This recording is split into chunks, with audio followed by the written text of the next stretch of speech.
En mensen die vragen me dan wel eens van, waarom had je nog net een vrouw? En dan zeg ik altijd, waarom had een vrouw mij net?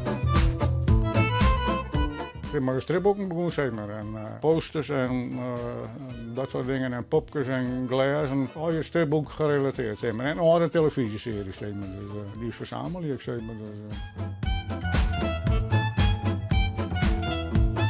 ik ga ze nog nooit teld, zeg maar ik denk wel eens gewoon 8000 en misschien wel meer, zeg maar, want je bomen zit ik eigenlijk worden, zeg maar. Maar als je nou zou je de holle vraagt van wat voor stripboeken had je al, ja, dan kan ik je peer opnemen, zeg maar ook in een kringelwinkel zien of wat maar allemaal mag zien en ik ben ontstruinen, zeg maar, en dan denk ik, die had ik net en die had ik net. En mensen die vragen me dan wel eens van, waarom had je nog net een vrouw? En dan zeg ik altijd, waarom had een vrouw mij net?